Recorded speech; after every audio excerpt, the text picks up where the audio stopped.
Hi. You know when you ghost someone and you like really feel bad about it and you're like I want to reach out, but I know that I'm like doing you a disservice if I even reach out, and like I already ruined the relationship, so it's just like I can't do anything more. I don't like a person in general who is like, okay, wait, hang on.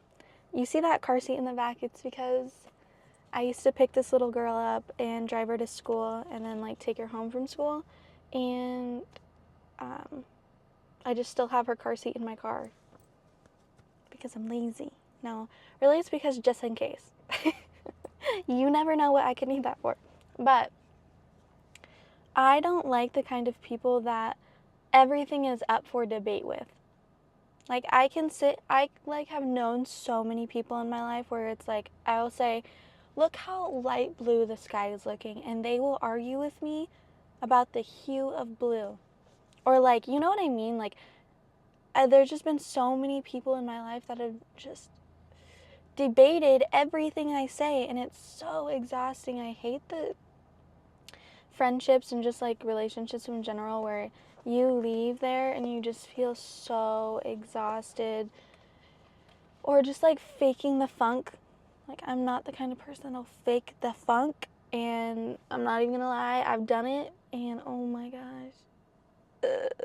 Like you're just like trying so hard to have fun, but it's just like not happening. Stuff that's happened to me so many times, so many times. And that's why I think that maybe I'm just like not ready to have a friend, because I feel like in certain situations, like faking it and like acting like you're having fun is like important for them, and that is just not what I'm about. Actually, never mind what I just said. I actually don't think that's like what happens in a real friendship. I changed my mind. So this last week I haven't done anything. But I'll tell you what I have done. I have figured out I am going to get a PC. I am going to do that stuff. I also am going to learn how to edit, because I saw this girl's TikTok and she was editing a YouTube video and it looked so freaking cool. And I want my videos to look cool and like be interesting, and they're kind of lame, right? I feel like every time I go to film myself, I'm like blank and also like super misspoken. Not gonna lie. Sometimes I watch my videos back and I'm like, yeah, I sound like an idiot, but whatever. Whatever.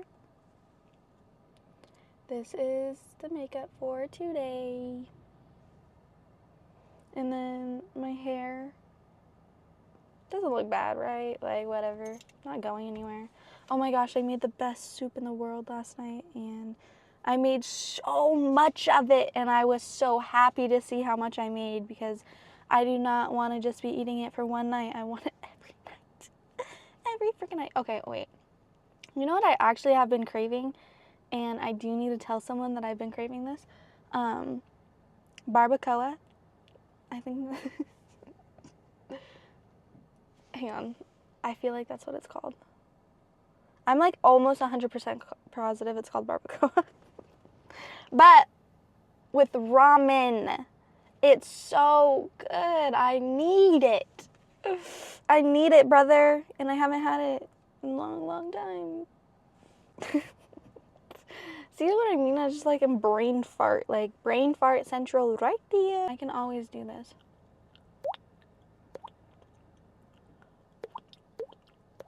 Hang on.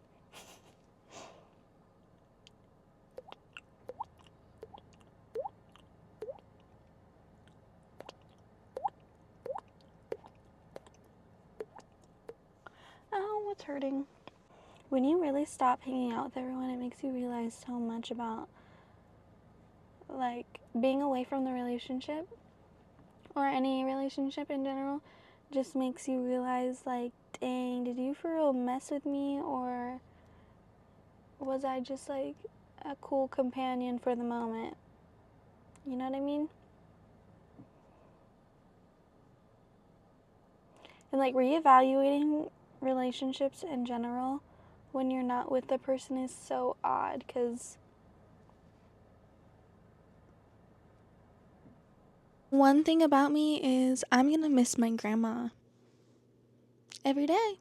But I seriously miss her all the time. I will hang out with her for a whole day and then come home and be like, should I have stayed longer? What's the evil eye bracelet? I don't know what that's connected to, but on Easter weekend, my boyfriend's great aunt gave me an evil eye bracelet. So I received the bracelet on, like, say March 31st, April 1st, I don't know. It was around then, okay? She told me when she gave it to me that it's like a protecting bracelet. It'll protect me from negative energy, bad things happening, da-da-da-da. And when it falls off, just to like, or if it falls off, just to leave it be wherever it is. So I was like, what? Like, this is cool. I've seen the bracelets, and like, you're supposed to be gifted the bracelet. Like, you can't just go out and buy it for yourself, or it just like doesn't do the same magic, okay? So I was like honored. I was like, oh my gosh, she loves me. But really, it was like, I love her. She was freaking awesome. I received that bracelet, say March 31st on Easter. A couple days before April 26th, my bracelet had like fallen off. Like, I think like the day before. It fell off, and I was like, dang, like, negative energy is really around me. Like, who is it? Like, super random, super weird. The next day, my mom calls me and says that, like, our dog just died. I was like, it's just so crazy. I was like, what? So I don't know if it, like, cursed me, and, like, when it fell off, it was, like, meaning that, because she said that, like, if it falls off, it doesn't necessarily mean that there's a lot of negative energy, but like that's just what I've heard about the bracelet. It's like when it breaks or falls off, like you have so much negative energy. It's like holding as much as it can, and it can't hold anymore, so it just breaks off. Girl. My dog died the next day, and it's so sad. And it was like honestly freaking terrible and just so weird. And like the timing, like, what? That's weird. That is so weird. I've woken up so many times this week, like, scared and guilty and, like, feeling so many emotions and, like, so anxious and supposed to be resting. This is not fun. Not fun at all, boy. Oh, so about last week, if you remember, I told you that I went to go get my tires rotated, and they ended up breaking off something on my tire, telling me it was going to be like $60, $70 to go replace, and to go to the tire shop to replace it, and then like they'll reimburse me, okay? So I went to the tire shop. They told me it was $550 to replace. Boy, I was told $60, $70. So I went back to who rotated my tires. He was like, it should not be this much, like, kind of, like, gave me a hard time, and then he finally was like, oh, actually, it does make sense. Went back to the tire shop, made an appointment, da-da-da-da, okay? Wednesday comes around, I get it fixed. $550. And the thing is, like, I was really thinking about this.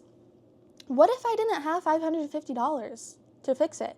They didn't even give me the money beforehand, even though I went to them with the quote and paid the exact amount that was on the quote. You know what I mean? Like, it was set up so odd, because literally what would I have done if I didn't have $550? And they said it was, like, safe to drive on, but, like, I was going to have to get it replaced sooner rather than later. So anyway, I go back to get the money for paying for it, and they're giving me a hard time, saying like they don't think it was right. They were only supposed to pay for one section of it. It was like $200, and I was like, and you know, they're just trying to finesse me because I'm a girl, and they're like saying the most technical terms about the tire, about the like part that they broke, trying to make it seem like it was freaking rocket science. So it ended up working out, but still, it took me like 2 hours. I was sitting there for 2 hours waiting for the check, like dealing with, it was like a whole thing. It was a debacle. No, it was like a huge like deal and a huge long conversation, and I'm just sitting there like, brother, I don't know what you're saying. I don't even know what you broke off. But yeah, got it all fixed, but geez, could it have been easier? Yes. Oh my gosh. And then while my grandma was the one who like picked me up and dropped me off while my car was being fixed. She tells me a couple weeks ago she went to Subaru and to have her oil changed. She dropped her car off, was like sitting outside for like hours, and was like, where's my car? Like, what the heck? She went and asked her worker, like, where's my car at? And he goes, we lost it. What? How do you lose a car, brother? What do you mean you lost my car? And so she's like, what? Like, what are we going to do then? Like, who's going to give me a ride home? Like, what? And then they, like, finally found the car. When they found it, the oil wasn't even, like, changed. They hadn't even started working on it. They just lost the car immediately and just had her sit there for, like, 2.5, 3 hours. And then on top of that, then she had to wait for them to change her oil. Just, like, the car problems lately, what? What? I was told last night that I get over things fast. And I started to think about it. Because I really don't feel like I get over things fast. But I just, like, was trying to explain that the reason that I think it seems like I get over things fast is because I am someone who is, like, very logical once my feelings are hurt. Like, once I'm, like in the action of my feelings being hurt, I'm so emotional and, like, cannot see anything but, like, my emotions, you know? But after my feelings have been hurt and the situation is over, I'm so logical and just, like, understanding and accepting that this is just what it is and I have to move on and, like, get really close to God as soon as possible.